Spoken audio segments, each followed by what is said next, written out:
오늘의 사건 반장입니다. 이태원 참사 발생 직전 112 신고를 경찰이 사실상 묵살한 것으로 밝혀졌습니다. 한편 참사 상황에 대한 최초 신고가 접수된 지 1시간 47분이 지나서야 경찰청에 보고된 사실도 드러났습니다. 경북 봉화군 아연광산에서 토사매몰로 2명의 광부들이 고립된 지 일주일을 넘겼습니다.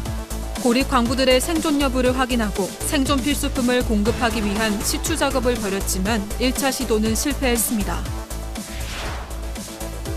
지난 10월 서울 강남에서 50대 남성이 흉기로 사람을 다치게 한 혐의로 붙잡혔습니다. 잡고 보니 예전에 범행 뒤 성형수술로 얼굴을 바꾼 채 도망다닌 수배범이었습니다.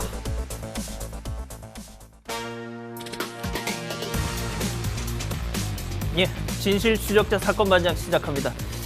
제 지인이 어제 한 종합병원 장례식장을 다녀온 뒤에 해준 얘기입니다.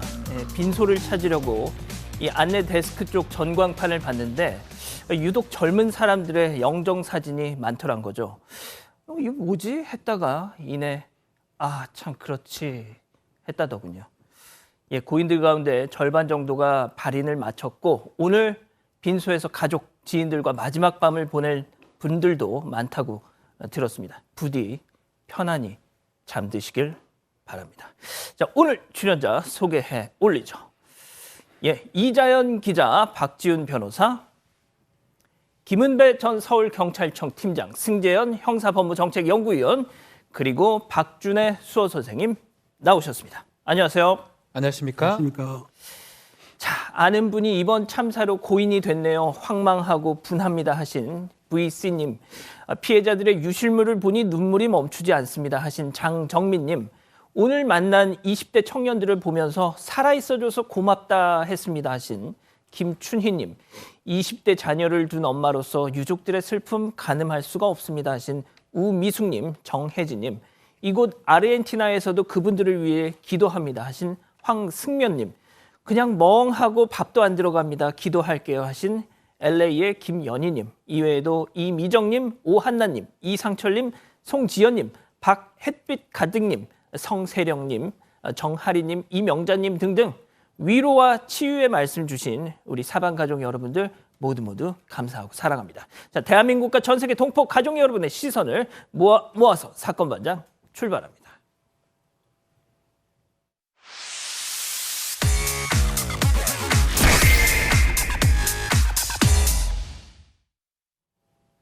자, 첫 번째 뉴스 보여주시죠. 예, 박병화 쫓아내겠답니다. 15년 만기 출소 후에 수원대학가 원룸에 방을 얻은 연쇄 성폭행범 박병화, 어제도 전해드렸죠. 자, 오늘 박병화가 이 거주하는 원룸 건물주가 입장을 냈다고요? 네, 이 박병화가 경기 화성시에 원룸을 얻었는데요. 이 해당 건물주가 오늘 임대차 계약 해지를 서면으로 통보했다고 합니다. 당초 해당 집은 박병화의 어머니가 방문해서 계약한 것으로 알려져 있었는데요.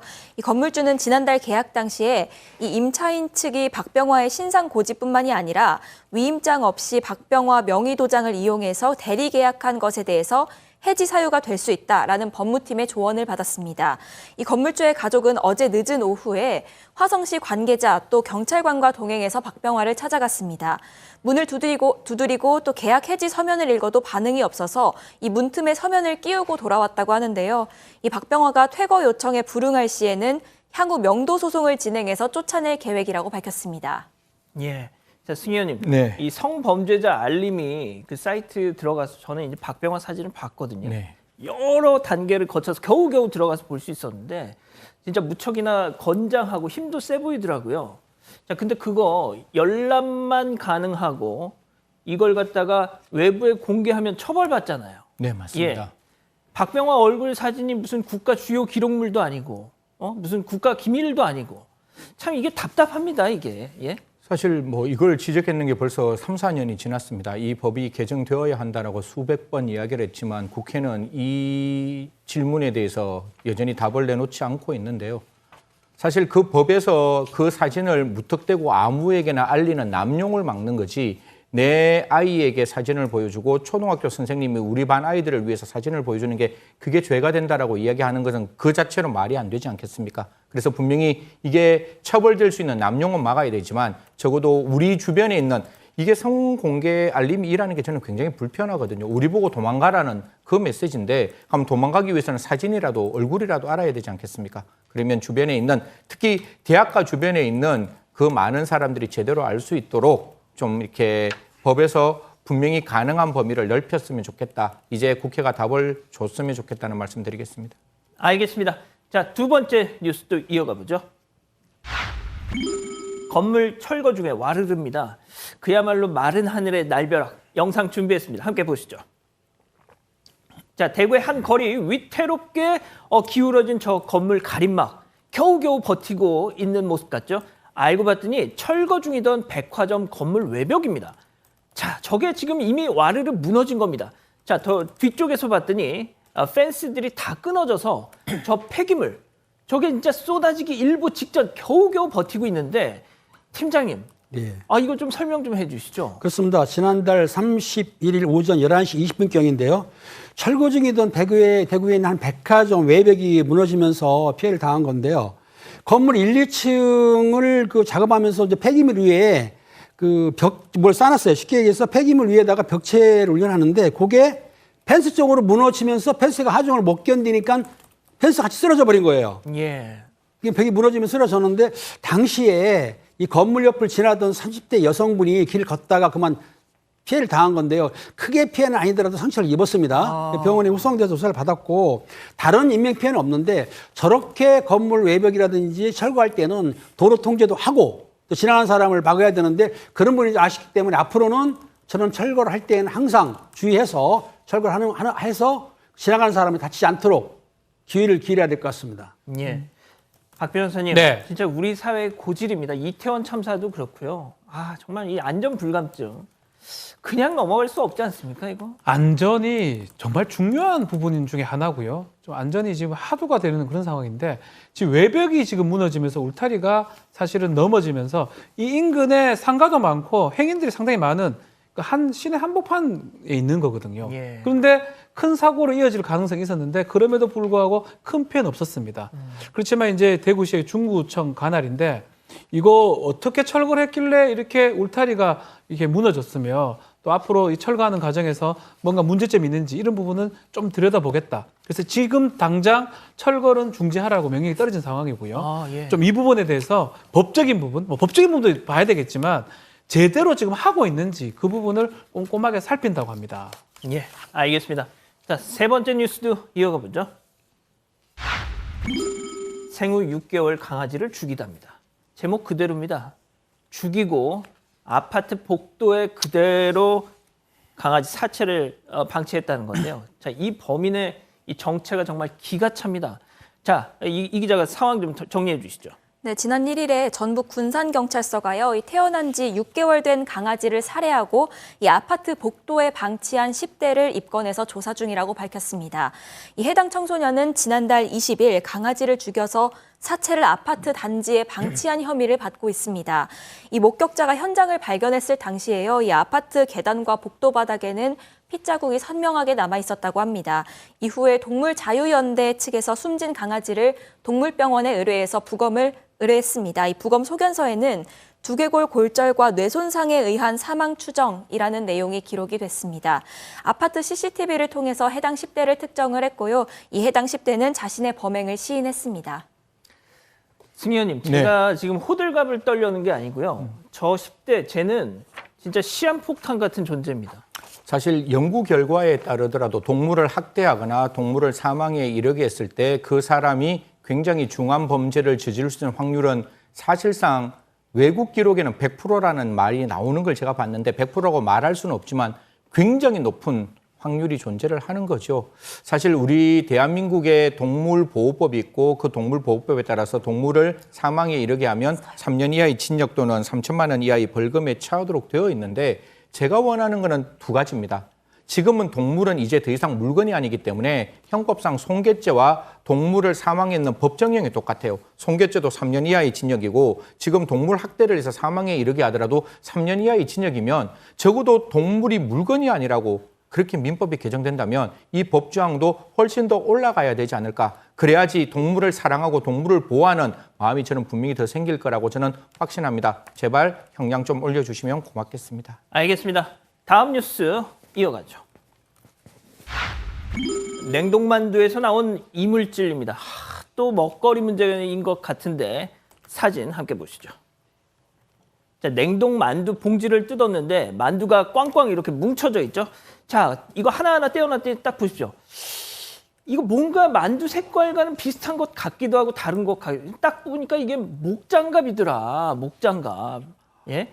이 기자, 이게 어떤 상황입니까, 지금? 이게 정확한 경위까지는 아직 알려지지 않았는데요. 이 유기농 제품을 판매하는 업체의 냉동만두입니다. 여기서 목장갑을 발견하고 고객센터에 전화를 했는데 도리어 이 진상 취급을 받았다면서 분노했다는 사연입니다. 이 사실을 안 글쓴이는 곧바로 매장에 연락을 했습니다. 이후에 매장에서 본사에 알렸다라고 응대를 했는데 따로 연락을 받지를 못한 겁니다. 이 때문에 글쓴이가 고객센터에 직접 전화해서 왜 연락이 없냐라고 묻자 이 상담 직원이 해당 내용을 업체에 전달하느라고 그런 건데 연락이 뭐가 늦었냐고 도리어 따졌다는 겁니다. 다른 상담사가 만두 제조업체에 연락을 하겠다고 했지만요. 이 글쓴이는 제조업체의 잘못만 따지고 정작 사과는 하지 않는 이 본사 직원들의 태도에 화가 많이 났다고 합니다. 이후에 본사 팀장이 상담 직원이 매뉴얼대로 하는 것에 급급해서 실수를 했다면서 사과를 하겠다고 찾아왔다는데요. 그럼에도 화가 풀리지 않은 글쓴이는 다시는 이 업체 제품을 사지 않겠다고 밝혔습니다. 아, 박 변호사님. 네. 아니, 사과해야죠, 바로. 아니 목장갑 만두가 어디 있습니까? 뭐 예. 신제품입니까? 지금 말도 안 되는 상황이 됐는데 어쨌든 간에 좀 블랙 컨슈머 같은 게 많다 보니까 상담하는 사람들은 혹시나 그렇게 오해를 하고 했을 가능성도 뭐 좋게 해석하면 그럴 수 있지만 그럼에도 불구하고 그런 어떤 진정이나 민원이 제기되면 그 부분에 대해서 진정하게 답변을 했었어야 되는데 상당히 아쉽고요. 예. 이건 사실 범죄가 될 수가 있어요. 식품위생법에 따르면 어떤 먹지 못하는 아니면 생명에 위협을 줄 수 있는 물건이나 뭐 어떤 성분이 혼입이 되거나 첨가가 되면 아이고. 처벌받을 수 있거든요. 판매는 당연히 중지돼야 되고요. 조사를 받아야 되고 뭐 이게 10년 이하의 징역 또는 1억 원의 벌금에 처할 수가 있습니다. 중한 범죄가 될 수 있는데 그럼에도 불구하고 저렇게 답변했다는 거는 그 부분도 좀 문제가 있는 것입니다. 그러니까 말입니다. 자, 다음 뉴스도 이어가겠습니다. 아, 오늘 새벽에 벌어졌던 일이죠. 손흥민이 쓰러졌답니다. 아, 손흥민 선수 뭐 설명이 필요 없죠. 안타까운 부상 소식이 전해졌는데 박 변호사님, 네, 지금 상태가 어떤가요? 참 오늘 지금 새벽에 지금 경기를 했었는데 경기를 하는 도중에 공중에 점프를 하다가 두 사람이 부딪혔어요. 볼을 이제 경합하는 과정에서 부딪혀가지고 얼굴에 지금 피가 나는 거 봤을 때는 안면을 좀 다치는 게 아닌가, 안면 골절이 좀 의심되는 그런 상황이고요. 예. 그래서 코하고 좀 얼굴이 좀 많이 부어 있는 상황입니다. 그래서 전반 끝날 무렵 뭐 조기에 교체가 됐고 일단은 라커룸에 이제 있는 모습이긴 하지만 아직까지는 정확한 상태는 지금 안 보이는데 조금 좋지 않다. 의료진이 지금 상태를 기다리고 있는 정도다라고 얘기를 하고 있습니다. 지금 라커룸 사진이 나오는데 있긴 있죠. 아, 진짜 부어 올랐네요. 네. 팀장님, 당장 이번 달에 카타르 월드컵이에요. 국가대표팀은 어떡합니까? 그러니까요. 2022년 카타르 월드컵 개막식이 지금 한 3주밖에 안 남았다고 하는데요. 이러니까 이제 벤투호에서 그 손흥민 씨가 주장이면서도 예수이기 때문에 비상이 걸렸던 거죠. 비상이 걸렸기 때문에 문제가 있는데 지금 회복 중인 건 맞습니다. 맞는데 어찌됐든 간에 손흥민 선수가 회복이 돼야만이 우리 전력이 살아날 수 있는 거죠. 그래서 제가 보기에는 큰 부상은 아닌 것 같기도 한데 어찌됐든 회복 중이라 하더라도 손흥민 선수 빨리 쾌유를 해가지고 앞으로 카타르 개막전에서 그 놀라운 솜씨를 보여주길 제가 기원하겠습니다. 예. 자, 그리고 조금 전에 북한 미사일 관련해서 오늘 오전부터 이래저래 많은 일들이 있었죠. 조금 전에 또 추가 속보가 들어왔다고요? 네, 맞습니다. 좀 전에 들어온 속보인데요. 이 우리 군이 북한이 지대공 미사일 등 6발을 서해상으로 추가 발사한 것을 포착했다고 조금 전 알려왔습니다. 오늘 오전 3차례 동서해로 탄도미사일 발사한 것 포함해서 최소 17발을 발사를 했는데요. 예. 이어서 100여 발의 포병 사격까지 있었습니다. 이에 이어서 지대공 미사일 등 6발을 서해상으로 추가 발사한 것을 조금 전에 포착한 겁니다. 구체적인 내용이 더 나온다면 이어서 전해드리도록 하겠습니다. 자, 일단 진행을 하겠습니다. 자, 2주 전에 제왕절개로 건강한 아이를 출산하신 외국인 세댁 보니 브라이튼 여사님 보고 계신가요? 임신 중에도 그리고 지금 울며 보채는 아가를 재우면서도 사건 반장을 보고 계신다고요? 거의 완벽한 한국말로 된 이메일, 정말 감동이었습니다. 마지막에 이런 당부를 남기셨더라고요. 한국에서도 범죄자의 얼굴은 꼭 공개되었으면 좋겠습니다. 라고요.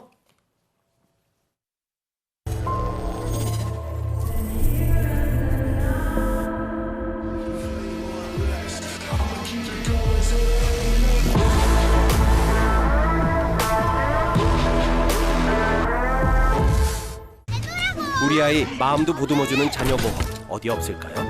잠깐만요. 자녀보험 고르기 쉽지 않다면 KB 금쪽 같은 자녀보험. 몸도 마음도 중요하니까 KB 금쪽 같은 자녀보험. KB 손해보험.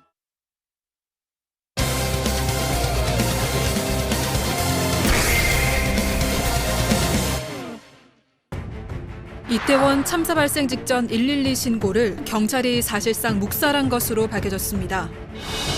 한편 참사 상황에 대한 최초 신고가 접수된 지 1시간 47분이 지나서야 경찰청에 보고된 사실도 드러났습니다. 지금까지 드러난 이태원 참사 상황을 정리합니다. 예, 오늘도 일단은 이태원 참사 소식으로 시작을 하겠습니다. 경찰청이 특별수사본부를 설치한다고 했었는데, 오늘 진짜 동시다발적인 압수수색이 있었죠? 네, 맞습니다. 이태원 참사에 대한 이 경찰과 지자체의 대응 적정성 여부를 수사 중인 경찰청이요. 동시다발적인 압수수색에 나섰습니다. 이 특수부는 참사 원인을 규명하기 위해서 오늘 오후 2시부터 서울청과 용산서, 용산구청, 또 서울소방재난본부, 용인소방서, 서울교통공사, 이태원역 등 8곳을 압수수색했습니다.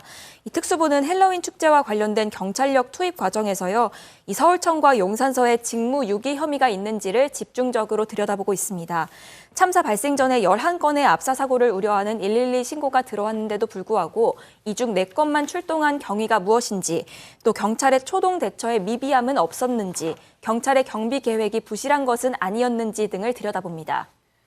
자, 압수수색을 하게 된 배경 어제도 전해드렸지만 오늘 다시 한번 짚어보죠. 이태원 참사 발생 전, 몇 시간 전 첫 번째 신고가 왔었다는 거지 않습니까? 첫 번째 사건 체크포인트 짚어보죠. 18시 34분 첫 신고입니다. 네, 이게 어떤 의미가 있냐면 사고가 나기 3시간 41분 전에 첫 신고가 들어갔다는 겁니다. 그 신고 내용을 좀 보면 압사당할 것 같다. 이 첫 신고입니다. 6시 34분인데요. 압사당할 것 같다. 통제 좀 해주셔야 될 것 같다라고 얘기를 했다라고 하고요. 또 20시 53분에 가서는 사람들 너무 많아서 거의 압사당하고 있다. 아수라장이다. 이런 얘기도 했다고 합니다. 또 21시 7분에 가서는 사람 너무 많아서 압사당할 위기에 있다. 또 22시 11분 또 압사당할 위기에 있다. 이렇게 얘기를 했는데 이렇게 한참 전부터 11번에 걸쳐서 지금 사고 장소 그 인근에서 이 압사라는 말이 계속적으로 반복을 하고 있습니다. 11차례 신고를 했지만 이 출동 같은 것들이 늦었거나 없거나 했기 때문에 이 피해가 커졌던 게 아닌가 이렇게 해서 논란이 되고 있는 상황입니다. 예, 제가 어제도 말씀드리고 계속 강조를 하고 있지만 이 진짜 참사가 벌어졌을 당시에 한 사람이라도 더 구하기 위해서 현장에서 정말 울부짖어가면서 이렇게 구조 활동을 했던 현장 경찰분들의 어떤 노력, 희생 이런 걸 폄훼하려는 것은 아니라는 거 다시 한번 좀 제가 전제를 하고 얘기를 하겠습니다. 승현님, 네. 11차례의 신고가 있었지만 그렇다면 여기서 실제 출동한 게 몇 건인가요? 사실 이 부분이 국민들한테 가장 큰 공분이 나오고 있는 대목 중에 하나인데 11건이 나왔으면 11건 중에 시청자 여러분 몇 건을 출동을 해야 된다고 생각을 하십니까? 이게 112 상황에서 전화가 왔으면 저는 개인적으로 11건 다 출동을 해야 되지 않았을까라고 생각을 했는데 단 4건만 출동을 했다는 겁니다. 사실 그중에서 112 코드 지령이 0이나 1이 나오면 반드시 현장에 가야 되는데 그냥 0이나 1이 나왔는 게 8건이나 되었지만 그럼에도 불구하고 4건만 갔다는 점에 대해서는 경찰은 반드시 왜 이렇게 출동을 하지 않았는지에 대한 명확한 설명을 해야 한다는 말씀 드리겠습니다. 근데 이제 왜 이렇게 11차례 비슷한 신고가 있었는데 4건만 출동을 했을까요? 승 의원님.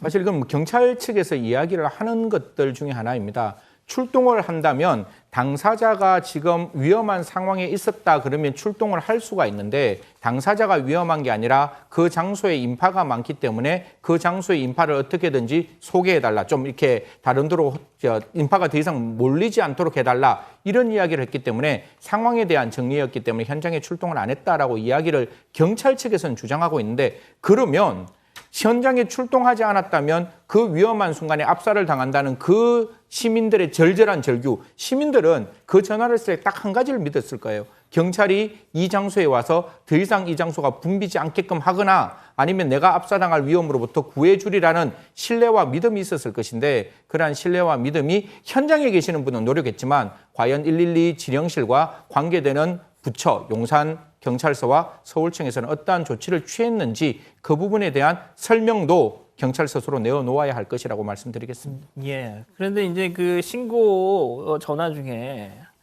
그 사람들의 비명 소리가 이 신고자 뒤편에서 막 들렸다는 그런 얘기도 있지 않습니까? 그런데 이게 다 이렇게 뭐 결과론적이긴 하지만 이런 상황이 되고 나니까 하나하나가 다 황망하고 결국 그래서 이임재 용산서장을 오늘 오전에 이제 대기 발령을 했었죠. 대기 발령을 했는데 조금 전에 또 속보가 들어온 게 임현규 경찰청 재정 담당관이 신임 용산서장으로 발령이 됐습니다. 그냥 발령을 냈습니다. 용산서장을 오늘 중에 그냥 확 바꿔버린 거죠. 책임을 묻는 차원에서. 자, 팀장님.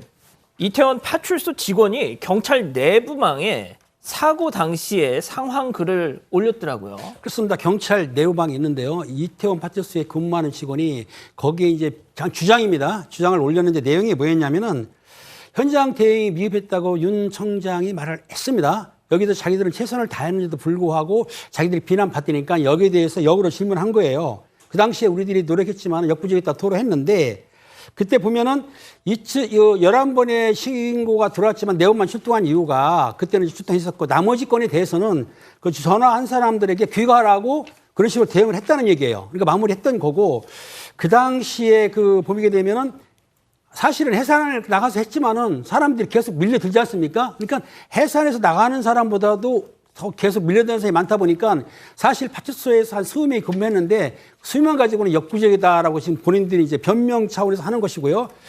사고 당일도 마찬가지로 9시 38분경에 112 상황실장이 있습니다. 상황실장이 그 이태원역에 무장차 해달라고 요청을 했다고 하는데 요건 좀 더 확인을 해봐야 될 것 같고요. 그리고 중요한 거 이겁니다.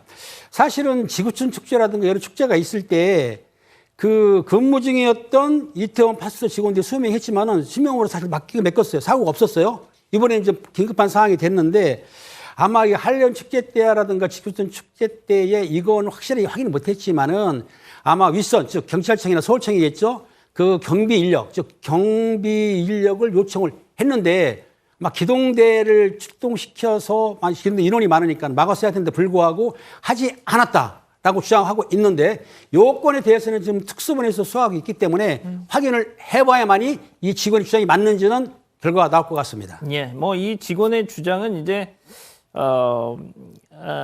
뭡니까? 현장에 어떻게 보면 모든 책임을 다 이렇게 전가하려는 듯한 경찰 지휘부 혹은 뭐 경찰 내부의 혹은 정부 차원의 어떤 이런 움직임 혹시 모를 이런 거에 대한 부당함을 얘기하면서 이렇게 해명을 하고 있는 것이죠. 자, 팀장님 그런데 말이죠. 이것도 저는 좀 개인적으로 충격적이었습니다. 경찰청이 참사가 발생하고 한참 뒤에 보고를 받았다. 아니 보통 뭐 어떤 브레이킹한 정말 긴급 상황이 생기면 우리가 보통 영화나 이런 데서 보는 거는 바로바로 이렇게 탁탁탁탁 보고가 올라가는 그런 거잖아요. 원래는 즉시 보고가 원칙인데요. 당시 1시간 47분이 지나서 경찰청에 보고가 되면은 경찰청에서 치안 상황표를 만들어서 청장까지 보고를 하거든요. 요 시간이 좀 많이 걸렸다는 얘기인데 당시에 이제 그 경찰청에서는 알다시피 우리나라 최고의 경찰기관 아닙니까? 컨트롤 타워이기 때문에 경찰청에서 지휘를 받게 되면 서울청으로 하명을 하고 서울청에서는 용산서로 하명해야 되는데 여기에 좀 문제가 있었던 것 같아요. 근데 그 당시에 11건의 신고도 경찰청은 보고를 안 받았다고 하는데 사실은 사건 나기 전의 사항은 그 용산경찰서에서 처리하거나 서울청에서 처리하지 경찰청이 보고할 사항은 아니거든요. 사건이 안 났기 때문에. 그러니까 이 미약한 사건 같은 경우에는 경찰청까지는 보고를 안 합니다. 그리고 경찰청장이 30일 오전 02시경 서울경찰청으로부터 그 이태원 참사 관련 치안상을 보았다고 하는데 사실상 경찰 내부에서는 좀 늦은 거 아니냐. 늦은 거 아니라고 이제 그렇게 비판적인 생각을 하고 있는데요. 물론 관할 경찰서에 사건 나게 되면은 지방경찰청으로 보고를 즉시 합니다. 그 다음에 지방경찰청에서는 경찰청으로 즉시 보고하는데 이게 처음에 했던 1보, 2보, 3보 해가지고 처음에는 간단하게 하지만 갈수록 이제 중요 사건을 보고하기 때문에 시간이 걸릴 수는 있어요. 하지만 최초 보고는 빨리 합니다. 그렇기 때문에 늦은 건 맞는데 아마 그 치안 상황 보고 전에 우리가 구두라든지 아니면 전화통으로도 보고하는 수가 있거든요. 문자라든지. 이걸 했는지는 두고 봐야 되겠지만 현재로서는 아직 확인 안 됐지만은 제가 보기에는 긴급사항이라고 한다면 보통 치안 상황 보고 만들기 전에 전화통화라든지 문자를 보내는 경우는 있습니다. 이건 이제 특수본에서 확인하게 되면은 그 내용도 나올 것이라고 저는 보고 있습니다. 예. 자, 일단 경찰청장, 서울경찰청장 뭐 이렇게 간부를 제외하더라도 일단 경찰 지휘 꼭지점에 있는 네. 지금 뭐 이미 한번 실언으로 뭐 본인 스스로도 사과를 했던 이상민 행안부 장관은 그렇죠. 도대체 또 언제 알았을까? 뒤늦게 알았습니다. 경찰청장보다는 조금 빨리 알았지만 결과론적으로 사고 발생은 10시 15분 소방서에 접수가 됐는데 그 이후에 행안부 상황실에는 10시 48분 한 30분 지나서 행안부 상황실에 가고요. 이 행안부 장관인 이상민 장관 같은 경우는 그때부터 11시 19분이니까 사고 발생 이후 1시간 4분이 지났을 때 이 사고를 인지하게 된 겁니다. 지금 말한 것처럼 경찰의 얘기를 들어가지고 보고를 받아서 인지한 게 아니고요. 경찰보다 좀 빨리 한 거는 소방 쪽에서도 행안부에 보고를 하기 때문에 소방에서 보고를 했던 거고 그마저도 1시간이 지난 시점에 상황을 파악했고 그래서 그 단계에서 조치를 취한 것으로 보입니다. 자, 그런데 이 부분이 중요합니다. 승 의원님. 네. 오늘 이제 뭐 서울청, 용산서 뭐 8곳 지금 압수수색을 했는데 일선 그 경찰관 분들의 저는 심정이 조금 이해가 가요. 아니, 결국 상황 판단을 제대로 못한 윗선의 판단 미스가 어떻게 보면 진짜 중요한 문제일 것 같은데 결국 이것도 현장에 있는 사람들만 문책을 하는 거 아니냐 이렇게 내부 반발이 지금 나오고 있다면서요. 첫 번째 지금 상황은 밑에 있는 저도 분명히 앵커하고 똑같은 생각인데 지금 상황에서 압수수색을 했을 때 그 결과를 우리 모두가 좀 기다려야 되지 않을까 그렇게 생각을 합니다. 오늘 제가 윤 청장이 이야기를 했는 브리핑 자료를 제가 좀 들여다 봤는데요. 윤 청장은 이런 이야기를 했습니다. 절대로 현장에 있는 직원에게 감찰을 해서 책임을 묻는 일은 없을 것이다. 이렇게 이야기를 했고 지금 이 압수수색을 하는 이유가 어디서 어떻게 무엇이 이루어졌는지를 확인하기 위해서 하는 거라고 이야기가 되었는데요.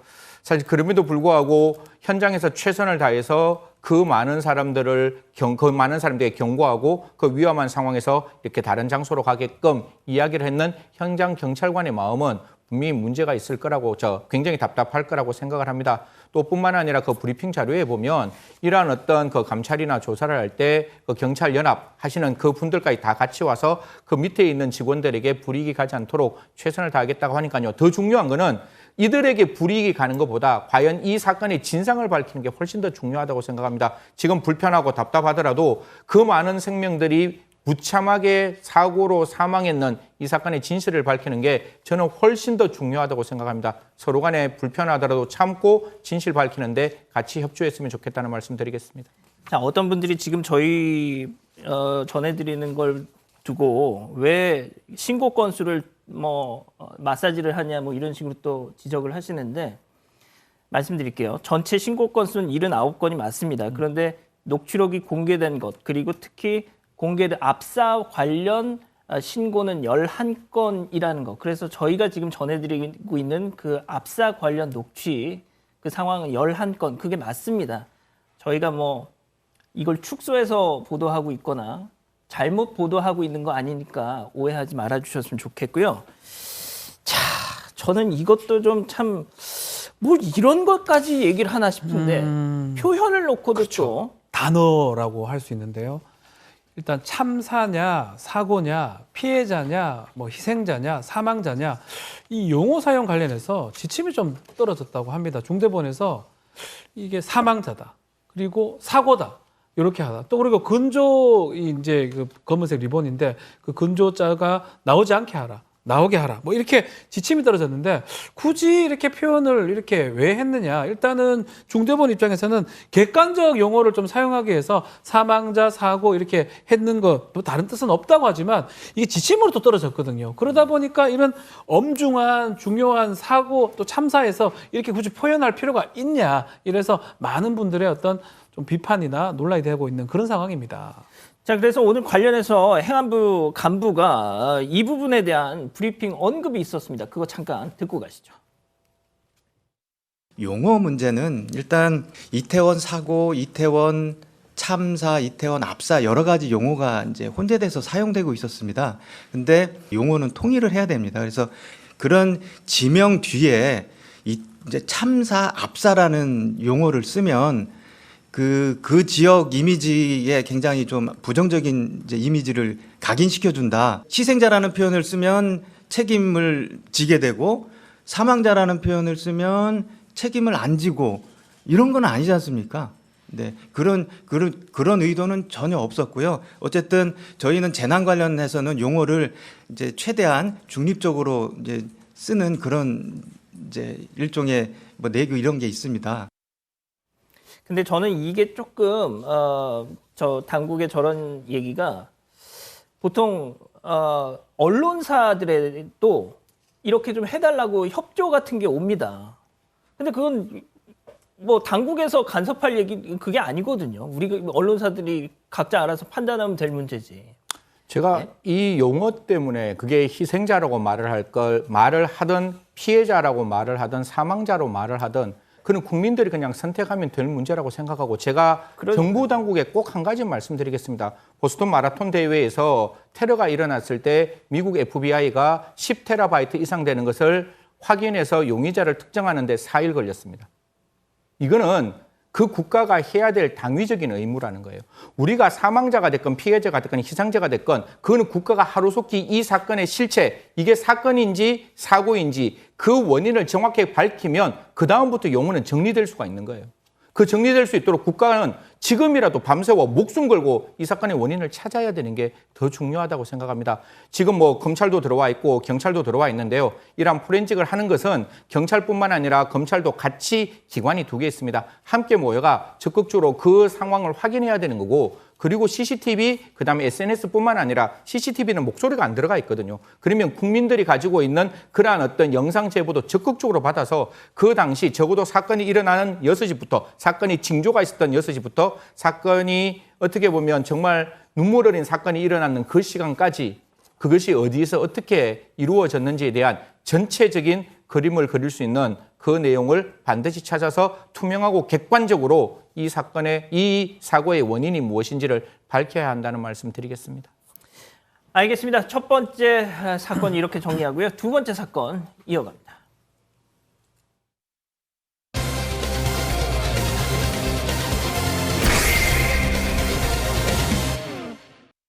경북 봉화군 아이언광산에서 토사매몰로 2명의 광부들이 고립된 지 일주일을 넘겼습니다. 고립 광부들의 생존 여부를 확인하고 생존 필수품을 공급하기 위한 시추 작업을 벌였지만 1차 시도는 실패했습니다. 봉화 매몰 사고를 알아봅니다. 자, 저희가 이태원 참사 소식 연이어서 전해드리고 있지만 지금 그 못지않게 정말 좀 안타깝고 중요한 또 사고가 있습니다. 경북 봉화군 광산에 매몰된 분들이 계시는데요. 자, 박 변호사님이 네. 일단 이 내용부터 좀 정리를 해 주시죠. 지난 26일 오후 6시에 일어난 일인데요. 경북 봉화에 있는 아연채굴 광산에서 일어난 일입니다. 이 모래와 흙더미가 한 900톤 정도가 수직으로 쏟아지면서 지금 갱도가 매몰되는 사고가 발생했는데 당시 작업자가 7명이었고요. 예. 7명 중에 2명은 오후 한 8시쯤에 자력 탈출했고 3명도 뭐 한 11시쯤에 업체가 구조를 해서 탈출이 됐는데 문제가 2명이 지금 남아 있어요. 60대 조장 남성하고 보조 작업자 50대 남성이 지금 고립이 된 상황이고요. 지하 190m 지점에 지금 있다라고 하고 업체에서 구조를 시도하다가 결국은 119에 신고를 했고 가족한테 알렸고요. 이제 그래서 지금 사건이 지금 알려진 상황인데 지난 8월 때도 이 물더기가 무너져가지고 당시 한 명이 숨지고 또 한 명이 다쳤던 그곳이거든요. 그러다 보니까 지금 문제가 되고 있는 상황입니다. 지금 구조 작업 어떻게 되고 있습니까? 일단 구조 진입로를 확보하는 게 우선인데요. 근처에 갱도가 2개입니다. 이 구조 당국은 먼저 제1갱도를 통해서 이 구조 진입로 확보를 시도를 했습니다. 하지만 이 갱도 안으로 토사가 쏟아져 내리면서 입구가 막혔고 또 지하로 연결된 또 다른 2갱도를 통해서 구조 작업을 다시 한번 벌이기 시작한 상황입니다. 이 2갱도에는요. 1차 진입로와 2차 진입로로 나눠서 각각 땅을 파기 시작했습니다. 하지만 이 땅을 파내는 작업 자체가 시간이 굉장히 많이 걸립니다. 크고 단단한 암석을 부수는 데 시간이 오래 걸리고 또 갱도가 무너지지 않도록 지지대를 설치해 가면서 들어가고 있기 때문입니다. 또 구조 진입로 확보 작업과는 별도로요. 이 노동자들의 생존 신호를 확인하기 위해서 31일 월요일부터는 시추 작업도 진행을 하고 있습니다. 이 천공기 2대가 동원이 됐는데요. 고립 작업자들이 있을 것으로 예상되는 지점을 향해서 사흘 동안 180m를 파들어갔지만 이 1차 시도는 실패로 돌아갔습니다. 당초에 예상했던 지점이 170m인데 이보다도 10m를 더 들어갔지만 대피 장소로 추정되는 지점과는 접촉하지 못했기 때문입니다. 자, 지금 가장 속이 타는 분들은 실종자 가족이시겠죠? 분통을 터뜨리고 계십니다. 일단 그 모습 잠깐 보고 가시죠. 이게 말이 되냐고, 이게 말이 되냐고, 이게 말이 되냐고요. 그냥 왔다만 가지 말고 제대로 하세요, 제대로. 뭘 기다려요, 우리 신랑 죽은 다음에 기다려요. 이게 말이 되냐고요, 이게 말이 되냐고요. 도지사님, 이게 말이 되냐고요, 지금. 진행되고 있지 않습니까? 뭐가 진행돼요, 뭐가요? 조금 더 기다려. 지금 뭐가 진행됐는데요? 말해봐요, 한번. 천공 들어가는 것도 지금 그렇고 실패해가지고 지금 내가 나온 거 아니에요? 좀 기다려 보시죠. 자꾸 시간을 두고 있잖아요, 지금. 이게 말이 되냐고요. 2차 시추 작업이 있었다고 들었는데 이거 성공했습니까? 못했습니다. 2차 이제 시추 작업을 했는데 2차 시추 못한 이유가 뭐냐면 그 작업자들이 있을 것으로 생각한 텅 빈 공간이 있지 않습니까? 그러니까 그 보면은 지름 98mm라고 그래요. 천공기를 뚫어서 했지만은 실패했습니다. 그러니까 공간이 뚫려야 되는데 공간을 못 찾은 거예요. 그러니까 다른 곳을 뚫은 거죠. 그러니까 이틀 연속 시추 작업에 실패를 했는데요. 그러다 보니까 생존했는지도 여부가 지금 확인조차가 되지 않는 상태고요. 근데 오늘에서야 GPS 위치 추적을 첨단 장비를 투입했다고 하는데 이 장비 가지고 이제 다른 곳을 뚫는 거죠. 뚫어봐가지고 확인해야 되는 거고요. 또 하나 있습니다. 구조 작업대가 이제 진입로를 이제 파내는 게 있지 않습니까? 그런 상황에서도 좀 이게 좀 속도가 느린 것 같아요. 그러니까 이제 작업 환경이 안 좋다 하더라도 1시간에 한 1m 정도를 겨우 나가는 것 같아요. 속도를 좀 빨리 내고 좀 더 최신 장비를 동원해가지고 빨리 파내야만 되는데 이 작업도 늦기 때문에 가족들이 상당히 애태우는 밤입니다. 아휴, 진짜 왜 이렇게 참 답답하네요. 예. 자, 그러면 이번 사고 체크포인트 짚어보죠. 희망 고문입니다. 자, 저희가 왜 이런 체크포인트를 뽑았냐면요. 이 사고 발생 초기만 해도 구조당국에서는 2박 3일이면 된다 했는데 그게 차일피일 미뤄져서 지금까지 오고 있는 겁니다. 사실 오늘 11월 1일 날 브리핑에서는 이런 이야기합니다. 앞으로 8일이 더 걸릴 수 있다. 사실 이게 하루에 아까 우리 팀장님이 말씀 주셨다시피 하루에 10m 정도가 갈 수 있대요. 그러면 그 하루에 아까 우리 영상 자료 보면 그 도착하는 데까지 81m가 남았거든요. 그러니까 제2갱도를 통해서 혹시 그 영상 보여주실 수 있으면 그 자료 화면 한 번만 더 보내주시면 좋겠는데 2갱도에서 들어가는 게 81m인데 그게 하루에 들어갈 수 있는 게 한 10여 m. 그러면 앞으로 8일 정도가 더 있다는데 저는 정말 대한민국이 가지고 있어야 될 제일 중요한 내용이 뭔가 하면 한 명의 국민의 생명에 대해서 국가가 무덤덤하면 안 된다는 거거든요. 분명히 이 사건이 먼저 나왔고 이 사건에서 분명히 후진국형 사고라고 그렇게 많은 언론에서 이야기를 했음에도 불구하고 시추 작업 제대로 안 됐죠. 2박 3일 만에 간다는 게 11월 1일 날 앞으로 8일이 더 걸린다고 한다면 아까 그 실종자 가족들의 그 절규를 과연 어떻게 받아들여야 할 것인가에 대해서는 진지하게 우리가 다시 한번 생각해 봐야 할 것이라고 생각합니다. 이게 최초 대응만 제대로 됐으면 어떨까 하는 생각이 좀 드는데요. 그렇죠. 너무 조금 편하고 아니면 지금 얘기처럼 낙관적으로 본 게 아닌가 이렇게 보입니다. 특히 실종자의 가족의 또 얘기에 따르면 왜 처음부터 첨단 장비를 도입하지 않았느냐. 그렇죠. 왜 너희들끼리 하려고 하다가 14시간이 지난 뒤에 그때 119에 신고를 했느냐. 아이고. 처음부터 그걸 했으면 3일이 아니다. 일주일 시간도 당길 수가 있었던 거 아니냐. 이 얘기를 하는 거고요. 그 부분은 충분히 공감을 할 수 있는 부분입니다. 그렇기 때문에 더 논란이 되는 것입니다. 자, 그동안 업체, 이런 여기서 정말 헛웃음이 나옵니다. 이 업체 측이 엉뚱한 데를 파고 있었대요. 그게 도면을 보고 팠다라고 이야기를 하는데 우리가 언제나 이런 이야기를 합니다. 이런 상황에서는 도면을 보고 어떻게 보면 쉽게 접근하는 게 아니라 가장 어렵더라도 최신의 장비를 가지고 와서 그 GPS를 확인하고 시추도 2군데만 했다는 거예요. 그게 아니라 굉장히 많은 어떤 시추 장비를 가지고 와서 생존 가능성이 있는 곳에 계속 시추를 해서 딱 한 가지를 확인하는 거잖아요. 살아있는지, 살아있다면 그 시추를 했는 그 관을 통해서 그분들이 적어도 생존할 수 있는 일정한 음식을 지급할 수 있는 가능성이 있었는데 지금 엉뚱한 곳을 파고 난 다음에 지금에 와서 구조당국은 9개의 시추작업기를 현장에 배치했고 국방부가 지원한 3대의 시추작업을 추가로 투입할 예정이라고 하니까요. 저는 박 변호사님 말씀에 100% 공감합니다. 제대로 구조작업이 이루어졌다면 지금 그 실종자들의 가슴 아픔은 기쁨으로 변했을 수 있다. 그 생존된 그 실종자와 만날 수 있는 가능성이 훨씬 더 높았지 않았을까 그렇게 생각합니다. 자, 팀장님, 이게 제일 중요합니다. 골든타임 아직 유효한가요? 그렇습니다. 지금 7일째 되는데 유효한 것 같습니다. 왜냐하면은 그 대피한 장소가 가로 세로 4.5cm니까 어느 정도 공간이 확보됐습니다. 그리고 공기가 들어가고 있다는 거예요. 그 지하수도 있기 때문에 그 구조당국에서는 30일 정도까지는 버티지 않느냐고 좀 생각하고는 있습니다. 그런데 이제 그분들이 갖고 있는 게 10m 정도의 물도 있고 예. 커피 믹스도 있다는 거예요. 그러니까 체력을 어느 정도 보강할 수 있는데 문제는 몸이 이제 물에 젖어 있거나 아니면은 밤 사이에 체온이 떨어지면 저체온증으로도 사망할 수 있기 때문에 지금 가장 위험한 거고요. 예. 전문가들은 그렇다고 말하네요. 그 수분 공급이 양호하다고 한다면 한 21일까지는 버틸 수 있을 거라고 보고 있고요. 근데 중요한 거는 본인들이 체력이 버틴다 하더라도 또 정신적으로 압박받고 공황 상태가 되면은 위험할 수 있지 않습니까? 어찌됐든 간에 구조당국이 신속히 속도를 내고 정확히 위치를 찾아가지고 그 남아있는 2명을 빨리 구조해야 될 것 같습니다.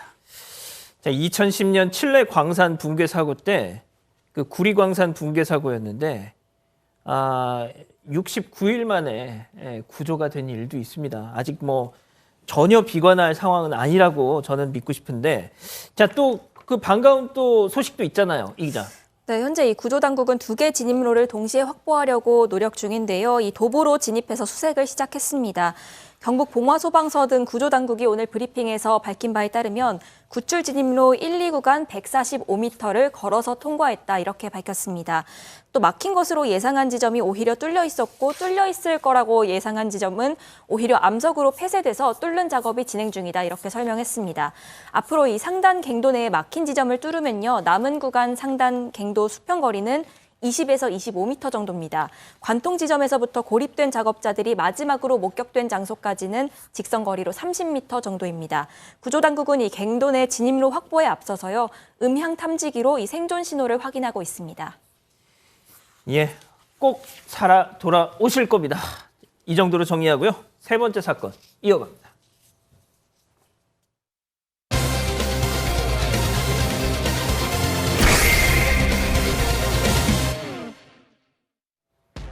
서울 강남의 한복판, 한 남성이 황급하게 건물을 빠져나옵니다. 이 남성, 한 업체 직원을 흉기로 찌르고 달아나는데요. 건물 곳곳은 당시의 흔적으로 가득했지만 병원에 도착한 직원은 스스로 자해한 거라면서 오히려 남성의 범행을 숨겼습니다. 하지만 경찰이 수사 끝에 한 남성을 용의자로 특정했습니다. 남성은 과거에도 한 나이트클럽 사장을 흉기로 찔러 숨지게 한 혐의를 받았는데요. 도대체 그의 정체는 무엇일까요? 자, 사건 설명 좀 해주시죠. 네, 지난 10월 21일 오후 6시쯤에요. 이 강남 건물 한 11층에 있는 한 업체를 50대 남성이 찾아갑니다. 이 남성이 업체 직원을 흉기로 찌르고 달아나는데요. 당시 건물 관계자에 따르면 이 피가 굉장히 많이 났다고 합니다. 엘리베이터나 사무실 주변까지도 이 피가 많이 흘린 상태였다고 합니다. 그런데 정작 이 흉기에 찔린 직원은 경찰에 신고를 하지 않고 스스로 병원으로 갑니다. 거기에서 내가 자해를 한 거다라고 설명을 하면서 피해를 당한 사실을 숨깁니다. 알고 보니까 이 남성은 빌린 돈을 받아달라라는 부탁을 받고 이 업체를 찾아갔다가 이 피해를 당한 남성이 난색을 보이자 범행을 한 것으로 전해졌습니다.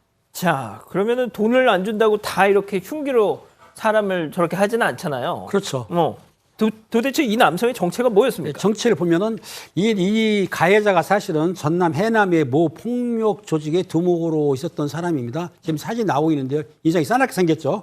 이 2008년도 강남구 신사동에서 그 한 극장 앞에서 그 기업 인수 문제라 그래요. 그러니까 40대 남성과 말다툼 하다가 화가 나니까 비리, 기, 준비, 소지한 흉기를 꺼내가지고 그 40대 남성의 명치라든지 여러 곳을 찔러가지고 사람 쓰러뜨리게 만들었어요.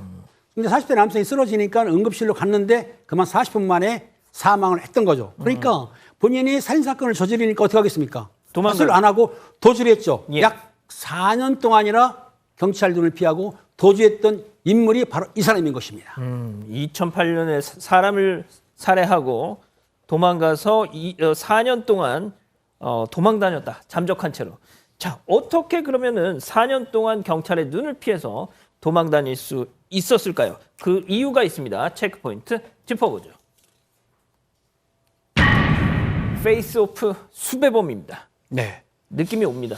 자, 이 사람 사실 되게 철저했던 것 같습니다. CCTV 이런 것들을 조심해서 항상 걸어 다니지 않고요. 자동차 같은 것들 타고 다니고 또 그래서 검거 전에 소문이 많이 돌았어요.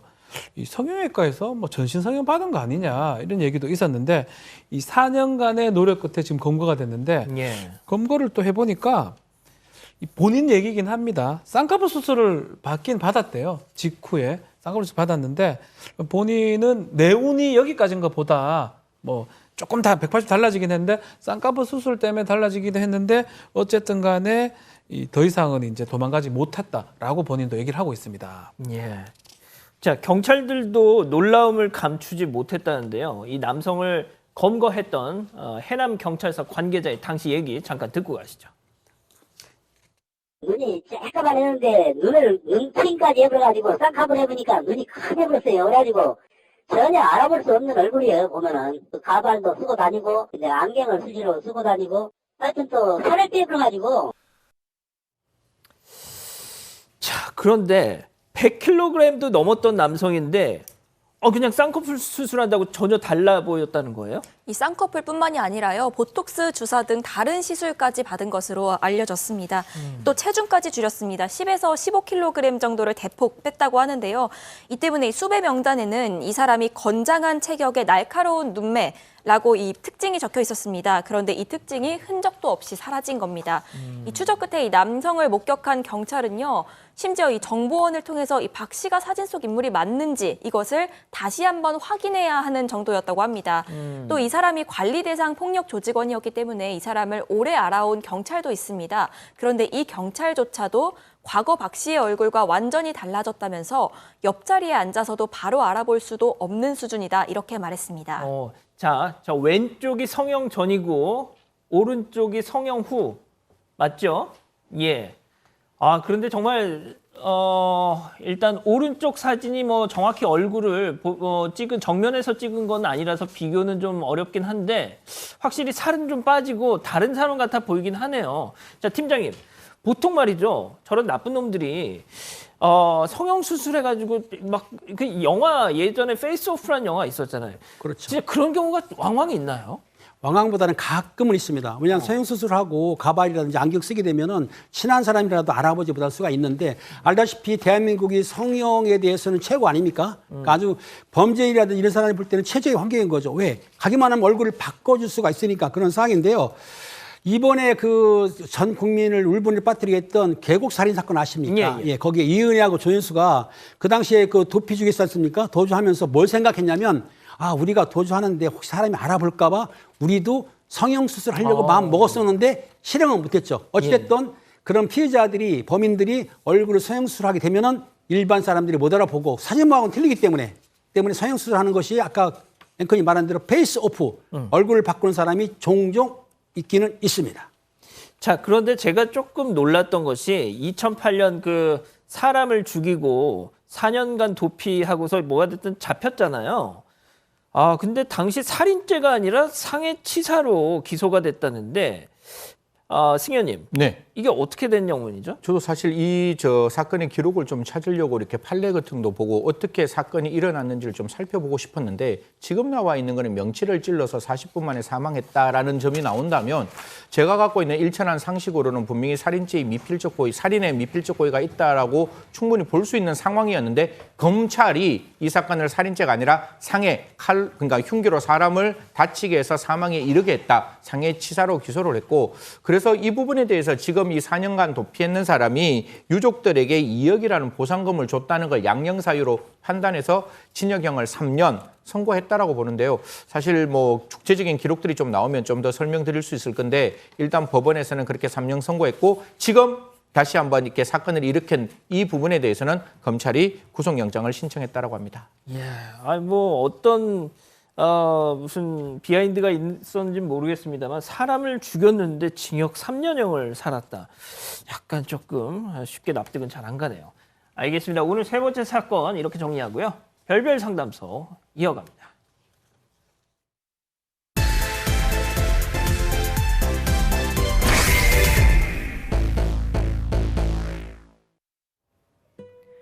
평생 함께할 배우자를 찾기 위해 결혼 정보업체를 등록한 박 씨. 그녀는 그곳에서 10억대의 자산을 가지고 있다는 한 건설사 대표를 만났습니다. 사랑에 빠진 두 사람 8개월의 연애 끝에 결혼에 성공했는데요.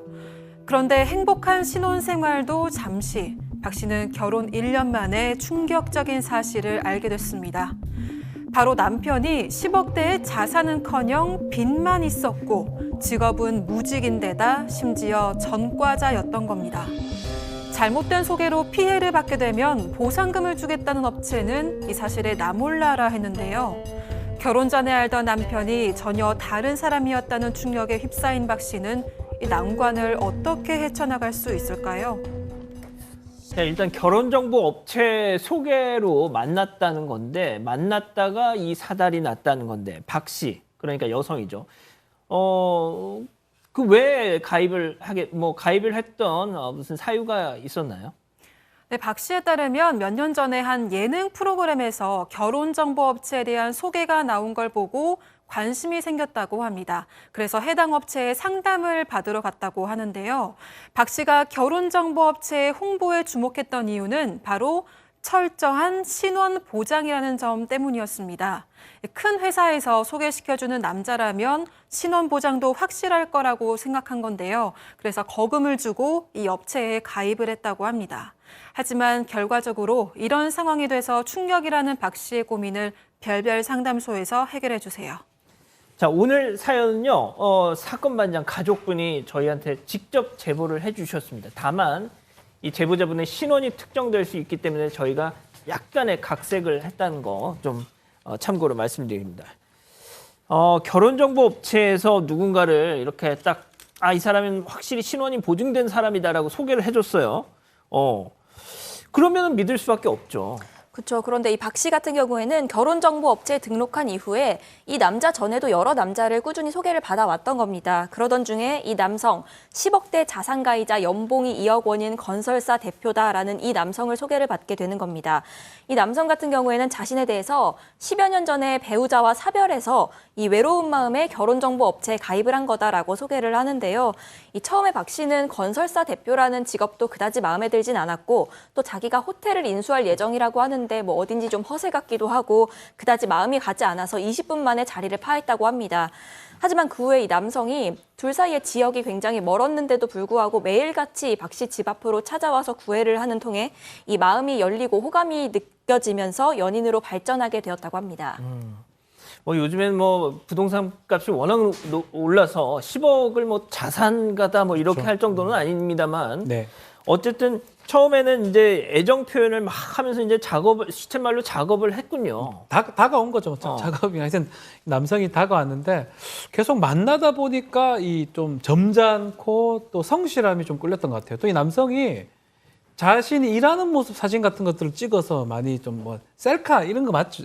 그런 사진 찍어서 많이 보냈고 일도 열심히 하고 나한테 되게 자상하게 대하고 성실하고 이런 모습에 좀 반해서 결혼해도 되겠다라고 생각했던 것 같습니다. 자, 그런데 결혼을 하고 봤더니 뭔가 조금씩 이상한 뭔가를 발견하기 시작했다. 사실 신혼이면 같이 있는 게 가장 즐거운 시간이 되는 시간이잖아요. 그런데 주말마다 집을 비우기를 시작했다는 겁니다. 그것도 굉장히 작게 집을 비우는 것뿐만 아니라 그 횟수 중에 이런 이야기를 자꾸 했다는 거예요. 나 지금 사업이 조금 잘 안 되고 있어. 그러니 일정 부분 좀 빌려줘. 돈 좀 빌려주면 내가 이 사업 요거 하나 건설 경기가 잘 되면 풀릴 수 있을 것 같아. 라고 해서 10억 자산가가 이 여성에게 8천만 원까지 빌려갔다라는 이야기가 들렸습니다.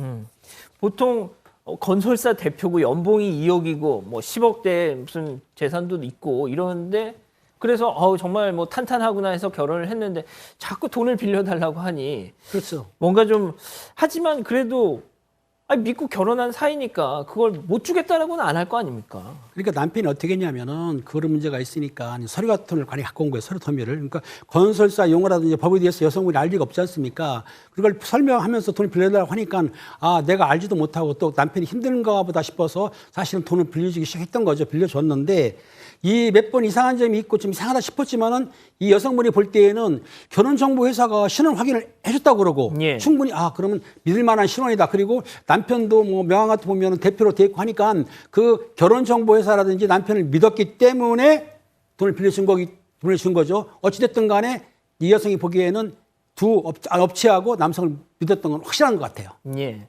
자, 그런데 이 남편의 숨겨진 모습을 어느 날 이 박 씨가 딱 잡아채는 거죠. 맞습니다. 이 두 사람이 함께 산 지 약 1년 정도 됐을 때요. 이 남편이 음주운전으로 재판을 받게 됩니다. 그런데 이 당시 남편은 재판에도 내가 출석하지 않겠다 이렇게 고집을 부려서 박 씨가 무슨 소리냐 그런 재판은 꼭 나가야 한다라고 등을 떠밀어서 함께 가게 됐는데요. 그곳에서 이 박 씨가 충격적인 사실을 마주하게 되는 겁니다. 이 박 씨는 남편이 음주운전으로 이제 단순 벌금형 정도 선고받지 않을까 하고 예상하고 나갔는데 그렇죠. 이 판사가 더 이상은 못 봐줍니다. 구속하겠습니다. 라고 말했다는 겁니다. 이 박 씨는 더 이상은 못 봐주겠다라는 이 판사의 말이 뭔가 마음에 걸려서 공소장을 찾아봤습니다. 그리고 이 공소장에서 남편의 민낯을 알게 된 겁니다. 음주운전 때문에 갔는데 보통 그걸로 구속되는 경우는 없잖아요. 드물죠. 예. 그런데 더 이상은 못 봐주겠다라는 말의 전제는 뭔가 켜켜이 쌓여 있던 게 있으니까 판사님이 저런 말을 한 거 아니겠습니까? 그러니까는 이제 공소장을 확인해 보니까 내가 믿었던 남편이 정가 10범이 넘는데 사기 전가만 10범이 넘는다는 거예요. 얼마나 놀랐겠습니까? 세상에. 그러니까 그리고 또 그 박 씨를 만나기 전에 아마 그 사건을 쳐가지고 교도소에 갔다가 출소한 지 얼마나 안 된 상태에서 이 박 씨를 만났던 거예요. 그러니까 10억대 자산가다 뭐 대표 이게 다 거짓말을 했던 거죠. 그러니까 이 박 씨에 따르면 이 남편은 백수예요. 아무 직업도 없었고 예. 또 여자들을 속여서 돈을 뜯어내는 일명 로맨스 피싱이라고 하는데 로맨스 갈치범이었던 거죠. 그 돈을 가지고 생활을 하면서 여자들한테 피해를 줬던 아주 나쁜 로맨스 갈치범입니다. 예. 박 변호사님. 네. 그 사별했다. 전 부인과 사별해서 나는 당신과 결혼하겠다라고 그거는 어떻게 맞았어요? 입만 띄면 다 거짓말인 거예요. 사실 아내도 사망했지 않고요. 살아 있고요. 아내하고 지금 동거까지 하고 있었습니다. 주말마다 지금 딴 데 갔는데 알고 보니까 그 부인만 두 집 살림을 지금 했던 그런 상황이고 아마 이 박 씨한테 접근하는 것도 뭐 성실하고 뭐 이런 부분이 아니고 왠지 접근해서 돈을 좀 뜯어내기 위해서 지금 말했던 로맨싱 얘기하셨는데 그것으로 지금 했던 것으로 좀 추정이 되는 상황입니다. 자, 이 기자 그런데 더 기막힌 게 있습니다. 이 남성이 박 씨와 결혼을 한 뒤에도 계속해서 그 결혼정보 업체에서 새 상대를 소개를 받았다는 거예요. 네, 맞습니다. 이렇게 결혼을 한 경우에는요, 결혼정보업체에 혼인성사 사례금을 내야 합니다. 그래서 이 박 씨가 남편과 결혼을 한 뒤에 어서 이제 업체에 알리자라고 얘기를 했는데 이 남편은 사례금을 줄 돈이 당장 없으니까 조금만 미루자라고 대답을 한 겁니다. 박 씨는 그냥 빨리 알리고 성사금도 주고 그렇게 끝내고 싶었는데 남편이 이를 계속 거절하니까 그냥 알리지 못하고 시간이 간 겁니다. 하지만 남편은 이 사실을 업체에 비밀로 한 채로 계속해서 업체로부터 여자를 소개를 받고 있었습니다. 심지어는 결혼 후에도요, 무려 28차례나 소개팅에 나갔습니다. 자, 박 씨가 이건 다 처음부터 끝까지 다 사기다, 잘못된 거다 해서 결혼정보업체 그리고 이 남성 이 두 양쪽을 향해서 다 소송을 걸었는데 심 의원님, 네. 업체에서는 만약에 저희가 소개해드린 배우자감이 이게 아닐 경우에는 저희가 물어드릴게요. 2억인가를 물어주겠다고 얘기를 했었다면서요. 뭐 사실 언제나 말은 그렇지만 결과적으로 이런 사건이 발생하면 분명히 자기가 자기의 어떤 행동에 대한 발빠른 그 이야기를 할 건데 이렇게 이야기했답니다. 해당 업체는 범죄 전과나 사실혼 여부는 민간기관이라서 확인할 수 없다라고 이야기를 했어요. 그렇게 해서 그 2억이라는 돈을 면피하고 싶었지만 아까 소송을 했다고 했잖아요. 소송에서는 법원은 이렇게 얘기했습니다. 광고와 달리 검증을 제대로 하지 않는 책임이 있다며 박 씨에게 위자료 3천만 원을 주라고 이야기는 했지만 사실 박 씨가 느꼈던 그 상실감을 생각하면 저 위자료가 좀 낮지 않느냐. 법원에서도 좀 이런 어떤 악질적인 사람들을 통해서 손해를 입은 피해자에게는 위자료 조금 더 높이 줄 수 있는 것도 높이는 것도 필요하지 않을까 그렇게 생각합니다. 자, 그러면 이쯤에서 별별 상담소 오늘의 궁금증 짚어보죠. 자, 결혼정보업체 믿고 결혼을 했습니다. 자, 그런데 알고 봤더니 남편이 사기꾼에 백수에 세상에 불륜에 할 수 있는 거 다 어떻게 하면 좋겠습니까? 그렇죠. 결혼정보업체가 어느 정도는 보증을 했기 때문에 당연하죠. 그것을 믿고 지금 결혼을 한 건데 위자료 정도밖에 나오진 않았거든요. 그렇지만 모든 손해, 예컨대 사기까지 쳤던 거 이런 거는 결혼정보업체조차도 예측 못했던 특별 손해라고 봐야 될 것 같아요. 일반적인 손해는 이제 더 받을 수가 있을 것 같은데 전과자 같은 것들을 확인하기는 쉽지가 않았던 것 같고 그런 특별한 손해 그까지는 받기는 좀 어렵지만 3천보다는 좀 더 받을 수 있지 않을까 생각이 듭니다. 이 부분은 조금 정보업체하고 좀 더 얘기가 좀 돼야 될 부분이 아닌가 생각이 듭니다. 그러면 이 남자와의 결혼도 좀 취소할 수 있는 혼인 취소. 그렇죠. 이혼하고 혼인 취소가 있는데 이혼은 나중에 발생한 사유로 결혼을 이제 이 혼인을 종료시킬 때 이혼이 되는 거고요.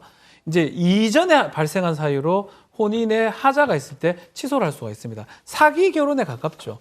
다 거짓말했고요. 그래서 사기를 통해서 혼인했기 때문에 혼인 취소에 해당할 가능성이 높고요. 혼인 취소에 해당한다면 혼인도 취소가 되지만 거기에 합당한 불법 행위에 의한 위자료 손해배상도 가능합니다. 그래서 이 사건에서 위자료 정도도 나올 것 같습니다. 자, 팀장님, 마지막으로 한 말씀만 좀 정리해 주시죠, 정리를 하다 보면은 이런 사기꾼 있지 않습니까? 이거를 민간업체가 조회를 못합니다. 그런데 제가 보기에는 결혼업체라고 한다면 신원파악 할 수 있게 어느 정도의 그런 정도를 조회할 수 있는 권한을 주게 되면 이렇게 되는 거고 신상공개도 또 생각할 필요가 있습니다. 이런 나쁜 사기꾼은 엄하게 처벌을 해서 사회에 발 못 치도록 해야 될 것 같습니다. 아니 실제로 우리 이 사연을 제보해 주신 이 가족분께서 이놈은 진짜 신상 공개를 해야 된다. 더 이상의 이 피해자가 나와서는 안 된다라는 당부 말씀을 꼭 해달라고 저희에게 전해주셨어요. 알겠습니다. 별별 상담소 이렇게 정리하고요. 글로벌 픽 이어갑니다.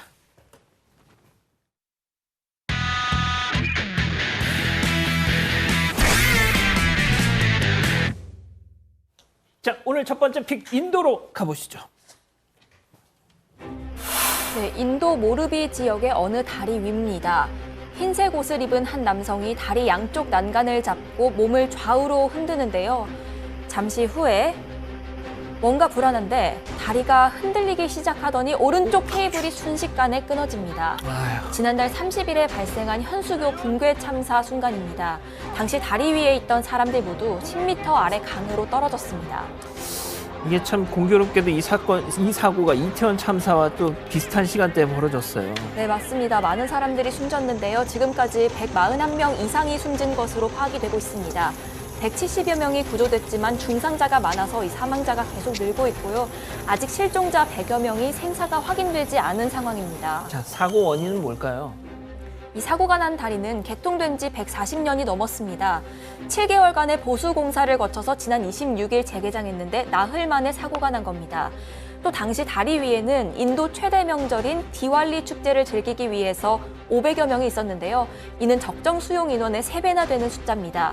다리 보수 업체가 정부 승인 없이 관광객을 받았다. 이런 의혹도 제기돼서 현지 언론들은 예고된 인재라는 분석을 내놓고 있습니다. 알겠습니다. 자, 다음은 중국으로 가보시죠. 네, 어느 골목길에 설치된 CCTV 영상입니다.